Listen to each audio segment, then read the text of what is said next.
Ils ont tué mon fils. Ils ont tué mon fils. C'est l'armée qui a tué mon fils. Le fils de Meryem est mort noyé alors qu'il tentait de rejoindre l'Europe, suite à la collision de son embarcation avec un patrouilleur de la marine tunisienne.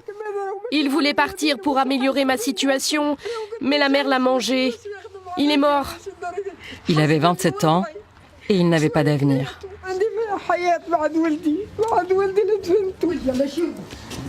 Ça, c'est son lit. Voilà dans quoi vivait mon fils, voilà. Il voulait fuir cette misère. Pourquoi voudrais-tu qu'il reste ici? On ne peut pas lui en vouloir de vouloir vivre, s'habiller, manger, s'amuser.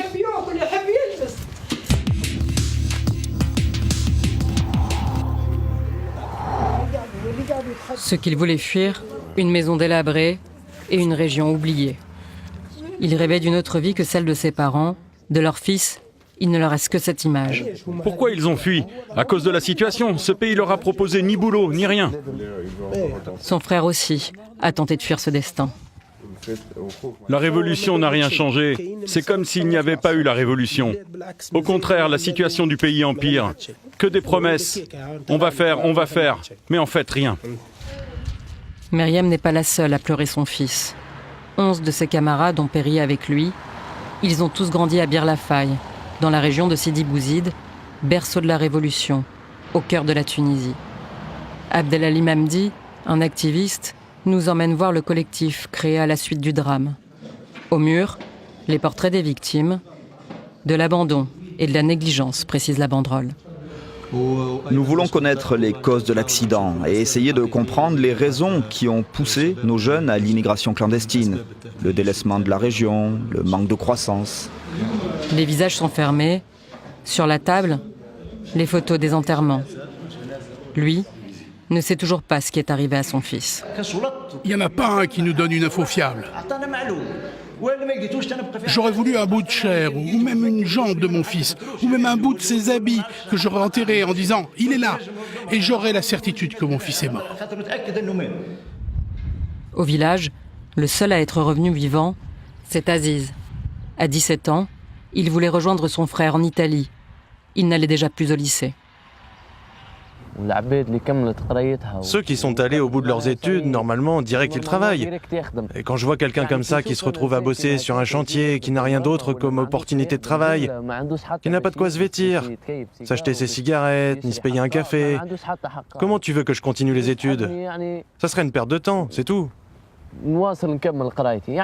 La seule solution, c'est de quitter ce pays et de trouver une autre voie en Europe.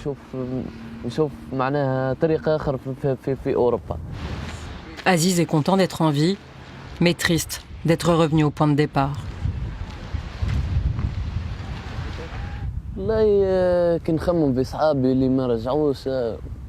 Quand je pense à mes copains qui ne sont pas revenus, vous voyez ici, tous ces endroits étaient pleins de mes copains. Partout où j'allais, j'en croisais un. Et bien quand je pense à eux, je me dis, s'ils nous avaient ramenés et mis en tôle, au moins on aurait été vivants. Mon état psychologique ne trouvera de répit que quand je quitterai ce pays. Aziz vit ici. Sa mère dit avoir vendu ses bijoux pour financer son voyage. On n'a plus confiance en personne. Tu as vu, je suis une mère, et pourtant je l'encourage à partir en Europe. Pourquoi nos enfants se jettent dans la mer? Pourquoi il y va? Ils n'ont rien sauf le café, le shit, l'alcool et la délinquance. C'est tout ce qu'il y a pour les fils de Sidi Bouzid. C'est tout ce qu'il y a, on n'a rien d'autre. Aziz veut retenter sa chance. Abdelalim, le militant, tente de l'en dissuader. Il y a des gens qui se battent pour ce pays et qui se battent pour cette jeunesse, son avenir. Oui, ils se battent, mais pour l'instant, on n'a encore rien vu. Ouais.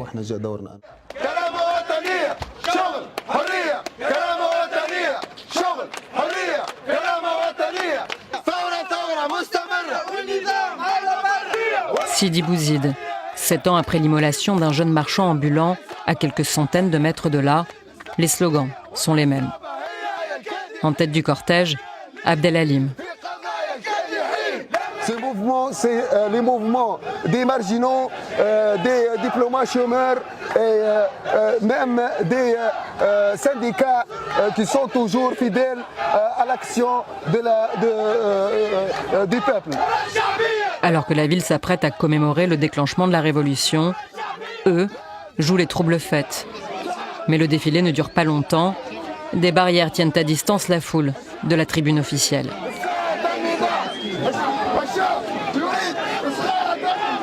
Abdelalim donne de la voix avec plus ou moins de succès. Les cris de ralliement laissent place à la commémoration à laquelle vient assister la ministre du Tourisme. Moi, je viens pour une foire qui est là pour l'artisanat. Et je n'ai pas été envoyée spécialement par le gouvernement. C'est une occasion puisque c'est une association qui fête ce festival. Donc c'est pour ça que je suis présente. Consciente peut-être de ne pas avoir donné la bonne réponse, la ministre rectifie. Le gouvernement était là il y a 2 jours. Il y avait 4 ministres qui étaient là, qui sont venus voir tous les projets qui étaient là. Pourtant, tout ressemble bien à une cérémonie officielle. Prière, levée du drapeau, salve d'honneur et hymne national. Puis les discours se succèdent à la tribune jusqu'à ce que le gouverneur prenne la parole. Premier signe de mécontentement, et les dégâts fusent. Les officiels quittent les lieux. Il faut accepter, il faut discuter, et puis c'est tout. Voilà. Mais pourquoi vous n'avez pas dit un mot ? J'aurai l'occasion de les voir et discuter avec eux directement. Ce n'était pas prévu que je donne un mot. Donc, voilà. Merci Madame la Ministre. La région s'est soulevée parce qu'elle était délaissée et se sentait méprisée. Pour Abdelalim, une telle commémoration est la preuve que rien n'a changé. Ils veulent représenter Sidi Bouzid comme tout est réglé. Le développement a été achevé, a été fait. Il n'y a pas de chômage, il y a la joie, mais au contraire, il y a la colère. Ils ont trahi la révolution. Nous quittons la ville de Sidi Bouzid, cernée d'oliveraies et de vergers. La terre, c'est la richesse de la région. Nous retrouvons Abdelalim. C'est la saison de la cueillette des olives. Il veut nous parler du sort des ouvriers agricoles. Mais alors que nous voulons les interroger, leur chef refuse. Je suis sûr qu'il veut cacher les conditions de travail qui ne sont pas dans les normes. Le salaire est trop bas. Ce genre de pratique a toujours existé. Il veut le cacher. Cette terre appartient à l'État, mais c'est un investisseur privé qui la loue et l'exploite. Ici, ils travaillent au kilo. Ils n'ont qu'un droit, n'ont pas de sécurité sociale. Ils n'ont pas de protection en cas d'accident. Il n'y a pas de contrôle. Dans une région où le chômage dépasse largement la moyenne nationale, le travail dans les champs peut être la seule source de revenus. Les plus mal lotis sont les femmes. Pour en rencontrer, Abdelalim nous emmène sur la terre de sa famille. Les femmes ne sont pas venues, peut-être parce qu'il y a la caméra. Les ouvriers présents sont des voisins d'Abdelalim. Parmi eux, un militaire à la retraite. Je suis obligé de faire ce travail, même si je ne gagne que 10 dinars par jour. Après la Révolution, les salaires ont bien augmenté, mais le citoyen galère toujours. Avec lui, un de ses fils. Il a 13 ans. Ça lui fait de l'argent de poche. Il fait ses études loin, il est interne. Quand il fait quelques jours, il gagne une 50aine de dinars. Ça peut bien m'aider. Aider ses parents, c'est aussi ce qu'il veut. Et fait plutôt rare ici, il est optimiste pour son avenir. Il faut être diplômé. C'est la première des choses, parce que c'est ça ton arme. Et j'essaierai de trouver un travail comme avocat ou ingénieur à Tunis. Nous retrouvons Abdelalim dans son village. À 43 ans, il n'est pas marié et vit encore chez ses parents. Il est diplômé d'une maîtrise d'histoire médiévale.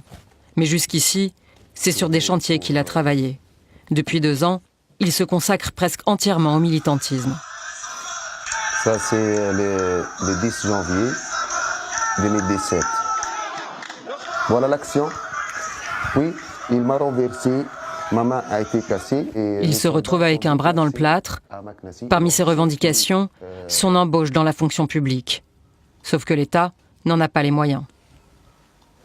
Aujourd'hui, l'État ne peut pas, mais en 2011, il pouvait. En 2012, en 2013, il pouvait et d'autres en ont bénéficié. Maintenant, c'est mon tour. Qu'il me donne ce qu'il me doit.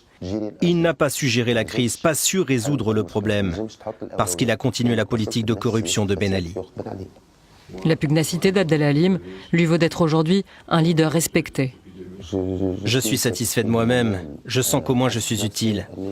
Peut-être que c'est une forme de thérapie parce qu'à un moment j'étais au bord de l'isolement total. Je n'ai pas pour ambition d'être un leader à l'échelle nationale. Mais si ça devait arriver, j'en serais honoré. Nous quittons Sidi Bouzid pour Kasserine. Sur la route, nous nous arrêtons au pied de ces montagnes, où se sont retranchés des terroristes.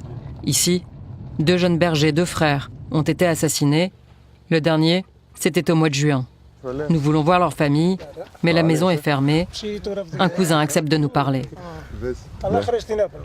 Ils sont partis il y a longtemps. Ils ne veulent pas rester ici, car la mère ne veut pas. Le jeune homme nous montre où les terroristes ont sévi. C'est la montagne bleue là-bas. Maintenant, tout le monde a peur et personne n'y va.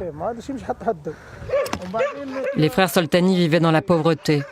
Pour consoler leur famille, le gouvernement leur a fait construire cette maison. La mère n'y a vécu que quelques mois. Elle n'est pas seule à avoir déserté les lieux, malgré les patrouilles quotidiennes de l'armée. On était 12 familles en tout avant. Là maintenant, on n'est plus que 4. Et de plus en plus, les gens ont peur et partent. À cause de la pauvreté et à cause du terrorisme. Kasserine, autre berceau de la révolution. Là aussi, le chômage atteint des sommets. Mohamed a décidé d'y créer son entreprise de fabrication de peinture. Sa région natale présente un avantage, elle est riche en carbonate de potassium, la principale matière première. On est prêt pour le travail. Son projet, il l'a financé grâce à l'aide de sa famille et d'une subvention. Une démarche qui demande beaucoup de volonté et beaucoup de patience. Déjà, on n'est pas favori ici. Pourquoi? L'État ne donne pas assez d'encouragement. Elle annonce ce qu'elle ne fait pas. Comme de ne pas leur donner leur chance. Le plus grand acheteur de toute la Tunisie, c'est l'État. Il ne nous favorise pas par rapport aux concurrents. C'est-à-dire que s'il y a un appel d'offres public ici à Kasserine, ils nous mettent à pied d'égalité avec tous les fournisseurs de la Tunisie. En 2014, il a fait une grève de la faim de quelques jours pour exiger le rééchelonnement de son prêt. La réponse de l'État est venue 3 ans après. En général, il faut les pousser à le faire. Mohamed reconnaît que la vie était un peu plus facile sous Ben Ali. Maintenant, si elle est difficile, ça n'est pas à cause de l'absence de Ben Ali, mais plutôt à cause de ceux qui gouvernent. Aujourd'hui, l'affaire de Mohamed n'est pas rentable, mais il y croit encore et refuse toute fatalité. Je me vois changer le pays et pas changer de pays. Les enfants de Kasserine et Sidi Bouzid pensaient que leur soulèvement les sortirait de l'oubli. Ils se sentent encore abandonnés et méprisés. Ils n'ont pas récolté les fruits de leur combat. Une révolution inachevée.